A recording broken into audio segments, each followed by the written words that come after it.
فعسى أولئك أن يكونوا من المهتدين۔ مختصر حمد و ثنا اور صلاۃ و سلام کے بعد اللہ سبحانہ و تعالی نے اہل ایمان کی ایک شان بیان فرمائی ہے کہ حقیقت میں اہل ایمان وہی ہوتے ہیں جو اللہ کے گھروں کو یعنی کہ مساجد کو آباد رکھتے ہیں۔ یہ مساجد کی تعمیر، اس کی آباد کاری، اس کو رونق بخشنا، مساجد میں دل لگانا، یہ اہل ایمان کا وصف ہے۔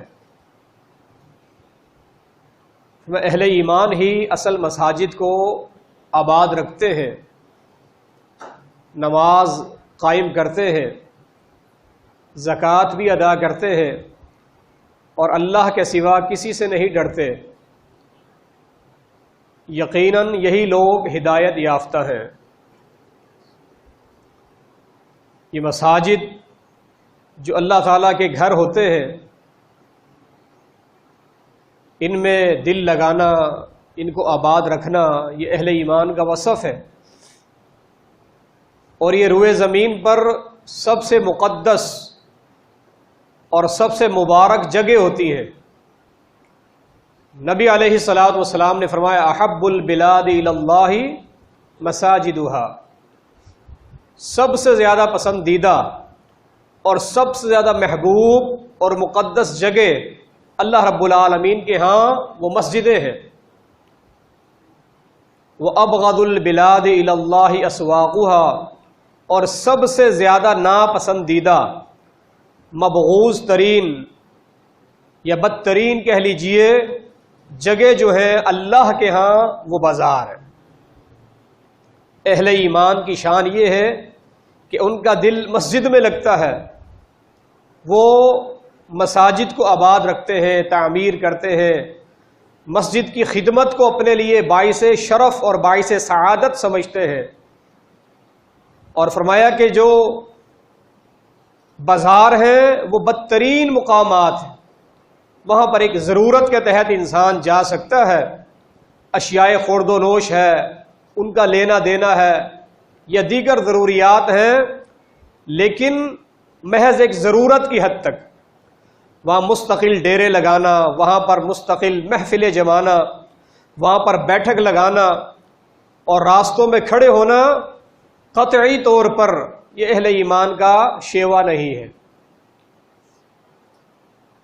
مساجد کے تعلق سے ایک اور نبی صلی اللہ علیہ وسلم نے حدیث بیان فرمائی، فرمایا بشر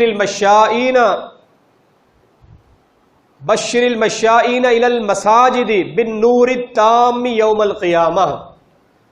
فرمایا کہ جو لوگ صبح سویرے یعنی اندھیروں میں یا رات کے وقت عشاء میں مساجد کی طرف آتے ہیں، فرمایا ان کے لیے قیامت والے دن مکمل نور کی بشارت ہے، مکمل نور کی۔ ان کے لیے نور ہی نور ہوگا، یسعی بین ایدیہم و بایمانہم، جو نور پل صراط پر ان کے آگے بھی ہوگا، ان کے پیچھے بھی ہوگا۔ آپ کو معلوم ہے روشنی میں سفر کتنا آسان ہوتا ہے اور اندھیرے میں سفر کتنا دشوار اور مشکل ترین ہوتا ہے۔ پل صراط کا وہ خطرناک سفر جو ہے جس پہ سے ہر ایک کو وارد ہونا ہے، وَإِن مِّنكُمْ إِلَّا وَارِدُهَا كَانَ عَلَىٰ رَبِّكَ حَتْمًا مَّقْضِيًّا۔ پل صراط کا وہ سفر سبھی کو کرنا ہے اور اس سے گزرنا ہے۔ اس پر آسانی کے لیے فرمایا کہ اصل کردار مساجد کا ہے، جو مساجد کی طرف چل کر آتے ہیں قدموں کے ساتھ، فرمایا ان کے لیے مکمل نور کی بشارت ہے۔ ایک اور حدیث میں نبی علیہ الصلوۃ والسلام نے فرمایا الا ادلکم علی ما یمحو اللہ بہ الخطایا ویرفع بہ الدرجات، میں تمہیں وہ عمل نہ بتاؤں جس کے کرنے سے اللہ تعالیٰ تمہارے گناہوں کو بھی معاف کر دے اور اللہ تعالیٰ تمہارے درجات کو بھی بلند کر دے۔ یعنی دوہرا اجر ہے، دوہرا معاملہ ہے، خطاؤں کی معافی کے ساتھ ساتھ اجر کی بھی اس میں بشارت ہے، اور بلندی درجات کا بھی وعدہ ہے، درجات کی بلندی کا بھی ذریعہ ہے۔ وہ عمل نہ بتاؤں؟ قالوا بلا یا رسول اللہ صلی اللہ علیہ وسلم، کیوں نہیں اللہ کے حبیب، ضرور بتائیے۔ نبی علیہ السلام نے 3 عمل بتائے۔ اسباغ الوضوء علی المکارہ، فرمایا ایک نہ چاہتے ہوئے بھی مکمل وضو کرنا۔ بس اوقات سردی میں پانی ٹھنڈا ہو تو ہاتھ لگانے کو دل نہیں کر رہا ہوتا، لیکن ایک مسلمان جب اللہ کے حکم پر اپنی اس ٹھنڈ کو برداشت کر کے اور ٹھنڈے پانی کو برداشت کر کے جو وضو کر رہا ہوتا ہے، حقیقت میں اس کے گناہ بھی جھڑ رہے ہوتے ہیں اور درجات بھی بلند ہو رہے ہوتے ہیں۔ تو پہلا عمل ہے وضو، دوسرا ہے انتظار الصلاۃ بعد الصلاۃ، اور ایک ہے کثرت الخطا الی المساجد۔ دوسرا عمل ہے زیادہ سے زیادہ قدموں کے ساتھ چل کر مسجد جانا، پیدل چل کر مسجد کی طرف آنا، الا یہ کہ کوئی عذر ہو، اس میں بھی اجازت موجود ہے، لیکن اگر عذر نہیں ہے تو پھر کوشش یہ ہو کہ قدموں کے ساتھ چل کر مسجد کی طرف آیا جائے۔ اور تیسرا ہے ایک نماز کے بعد دوسری نماز کا انتظار۔ 3 اعمال ہیں اور اس میں 2 اجر ہیں، 2 وعدے ہیں، اور تینوں اعمال کا تعلق بالواسطہ اور یا بلا واسطہ مسجد کے ساتھ۔ وضو کے بعد بھی انسان مسجد آتا ہے، وضو خواہ گھر سے کر کے آئے یا مسجد میں آ کے کرے، وضو کا تعلق بھی براہ راست مسجد کے ساتھ۔ اگرچہ نماز کے علاوہ بھی وضو کی بڑی فضیلت ہے، نماز سے ہٹ کر بھی انسان وضو کر سکتا ہے، بڑا فضیلت والا عمل ہے، لیکن زیادہ تر وضو نماز کے لیے کیا جاتا ہے کیونکہ نماز کے لیے شرط ہے۔ تو وضو کا تعلق بھی بالواسطہ یا بلا واسطہ مسجد کے ساتھ، تو کردار ہے مسجد کا، یہ قدموں کے ساتھ چل کر آنا مسجد، اس کا تعلق بھی مسجد کے ساتھ ہے۔ پھر ایک نماز کے بعد دوسری کی تیاری، دوسری کی فکر، دوسرے کے بارے میں سوچنا اور غور کرنا، اس کا تعلق بھی مسجد کے ساتھ ہے۔ تو گویا تینوں امور کا تعلق مسجد کے ساتھ ہے۔ یہ جو فضیلت حاصل ہو رہی ہے وہ اللہ کے اس گھر کی وجہ سے حاصل ہو رہی ہے۔ ایک اور حدیث میں نبی علیہ السلام نے فرمایا احدکم ما قام ينتظر الصلاۃ فهو فی الصلاۃ، تم میں سے جب تک کوئی انسان نماز کے انتظار میں بیٹھا رہتا ہے، حقیقت میں وہ نماز میں ہوتا ہے۔ اور بیٹھنے سے مجھے یاد آیا، نماز کے انتظار میں بیٹھنا، یہ بیٹھے رہنا چاہیے جب تک کہ امام مصلی پر نہ آ جائے۔ ہم لوگ شادی بیاہ کی تقریبات میں گھنٹوں کھانے کا انتظار کرتے ہیں، گھنٹوں، اور یہ تجربات ہیں، یہ مشاہدات ہیں آپ لوگوں کے اور ہمارے، گھنٹوں انتظار کر لیتے۔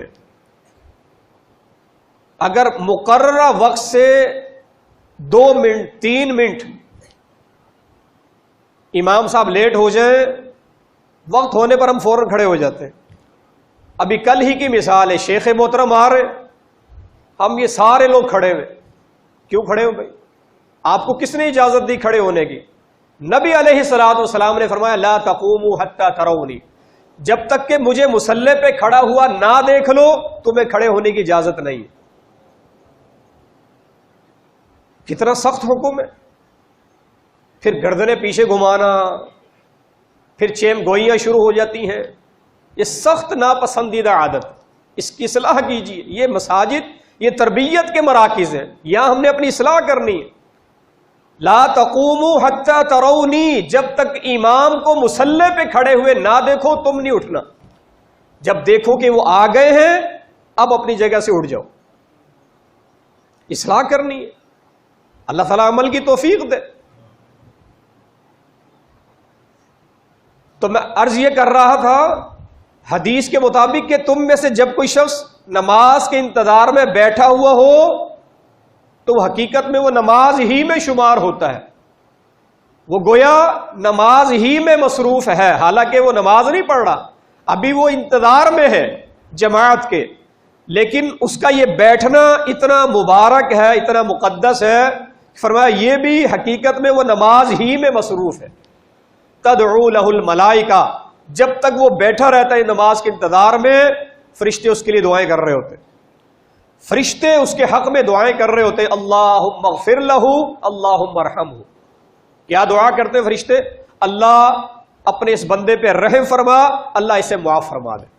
رحمت کی دعا اور مغفرت اور بخشش کی دعا فرشتے ان لوگوں کے لیے کر رہے ہوتے ہیں جو مسجد میں بیٹھے نماز کا انتظار کر رہے ہوتے ہیں۔ اور یہ قیامت والے دن عرش الہی کے حاصل کرنے کا ایک بہت بڑا سبب ہے۔ نبی علیہ السلام کی حدیث ہے، سبعۃ یظلھم اللہ فی ظلہ، 7 قسم کے خوش نصیب لوگ ایسے ہیں جنہیں قیامت کے دن عرش الہی کا سایہ نصیب ہوگا۔ جس دن کوئی سایہ نہیں ہوگا اللہ تعالیٰ کے عرش کے علاوہ، اس دن اللہ کے عرش کا سایہ نصیب ہوگا کچھ خوش نصیب لوگوں کو۔ ان میں سے ایک کون ہے؟ وہ رجل قلبہ معلق فی المساجد او بالمساجد، وہ لوگ جن کے دل مسجد میں اٹکے رہتے ہیں، جن کے دل مسجد میں لگے رہتے ہیں، جو مسجد کے ساتھ محبت کر رہے ہوتے ہیں، مسجد کو اہمیت دیتے ہیں، مسجد کے ساتھ پیار کرتے ہیں، مسجد کی خدمت کرتے ہیں۔ فرمایا ایسے لوگ بھی قیامت کے دن عرش کے سایہ میں ہوں گے۔ یہ مسجدیں اصل میں اسلام کے قلعے ہیں، یہ اسلام کی یونیورسٹیاں ہیں، یہاں سے عقیدہ آپ کو ملتا ہے، منہج حاصل ہوتا ہے۔ یہاں پر مستند علماء کرام عقائد و اعمال کی اصلاح کرتے ہیں۔ اللہ کے پاک پیغمبر صلی اللہ علیہ وسلم مسجد مدینہ منورہ تشریف لائے تو سب سے پہلا کام مدینے میں آ کر مسجد کی تعمیر ہے۔ کھانے کو کچھ نہیں، لٹے پٹے گئے ہیں، ہجرت کر کے پہنچے ہیں، لیکن پہلا کام وہاں جا کر اللہ کے گھر کی تعمیر ہے۔ پھر جب وہ گھر اللہ تعالیٰ کا تعمیر ہو گیا، آپ نے مسجد کے ٹکڑے کو جنت کا ٹکڑا قرار دیا۔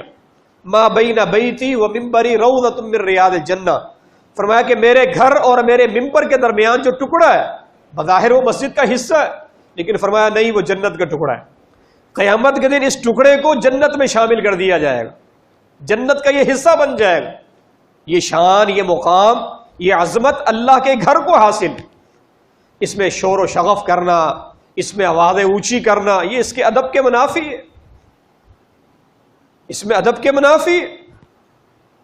خواتین کو بھی اجازت ہوتی، بچوں کو بھی اجازت ہوتی مسجد میں آنے کی، بلکہ شیر خوار بچے بھی مسجد میں اس وقت لائے جاتے تھے۔ نبی علیہ السلام فرمایا میں نماز شروع کرتا ہوں، پیچھے سے مجھے کسی بچے کے رونے کی آواز آتی، وہ بچہ رو رہا ہے، ماں اس کی نماز پڑھ رہی ہے، میں اپنی نماز کو ہلکا کر دیتا ہوں، کچھ تخفیف کر دیتا ہوں تاکہ وہ ماں اپنے بچے کی وجہ سے پریشان نہ ہو۔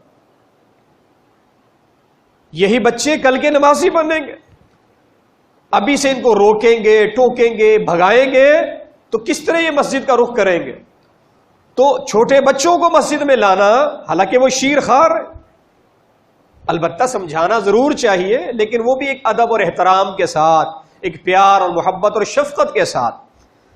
تو یہ مساجد کی فضیلت ہے، کیونکہ یہ دین کے وہ قلعے ہیں جہاں سے ہمیں اسلام حاصل ہوتا ہے۔ اسلام ہمیں ٹی وی کے سامنے بیٹھنے سے حاصل نہیں ہوتا۔ وہ جو سارا سال ناچ گانا کرتے ہیں، رمضان میں آ کر سر پہ دوپٹہ اوڑھ لیتے ہیں یا سر پہ ٹوپی رکھ لیتے ہیں، وہ ہمیں دین سکھانے بیٹھ جاتے ہیں۔ دین ان سے نہیں سیکھی، دین دیندار علماء سے سیکھی، جو مستند اور جید علماء کرام ہیں، جن کا وجود غنیمت ہے، جن کا وجود غنیمت ہے ہمارے لیے۔ یہ جس تیزی کے ساتھ علماء ربانیین، اہل الحدیث، اللہ والے دنیا سے رخصت ہو رہے، علم اٹھتا جا رہا ہے۔ ابھی کل ہی رات کو یہ انتہائی افسوسناک خبر، انتہائی غم اور حزن میں مبتلا کر دینے والی خبر، جماعت کے معروف اور عالم دین، خطیب ایشیا، وکیل صحابہ، حضرت مولانا قاری عبدالحفیظ فیصل آبادی رحمت اللہ علیہ انتقال فرما گئے۔ انا للہ و انا الیہ راجعون۔ حضرت قاری صاحب شہید اسلام حضرت علامہ احسان الہی ظہیر شہید رحمت اللہ علیہ کے رفقا میں سے، علامہ حبیب الرحمن یزدانی شہید رحمت اللہ علیہ کے قافلے کے ایک ہم سفر تھے۔ مناظر اسلام حضرت مولانا عبداللہ شیخو پوری رحمت اللہ علیہ کے اس قافلے کے ممبر تھے، اور شیخ القرآن مولانا محمد حسین شیخو پوری رحمت اللہ علیہ کے ہم سفر تھے۔ وہ بزرگ تو اللہ کو پیارے ہو گئے، آج قاری صاحب بھی ہمیں داغ مفارقت دے گئے۔ اللہ اکبر۔ کل صبح ہی ان کی اہلیہ کا انتقال ہوا، کل صبح جمعرات والے دن ان کی اہلیہ کا انتقال ہوا۔ خود وہ ہسپتال میں انتہائی نگہداشت وارڈ میں زیر علاج تھے۔ کل صبح اہلیہ کا انتقال ہوا، دوپہر میں شام کے وقت ان کا جنازہ تھا، اور کل مغرب کے بعد قاری صاحب بھی اللہ تعالیٰ کو پیارے ہو گئے۔ قاری صاحب کے لیے اور دیگر علماء کرام کے لیے، اپنی جماعت کے اور دیگر تمام مرحومین کے لیے دعا کیجیے، اللہ تعالیٰ انہیں کروٹ کروٹ جنت نصیب فرمائے۔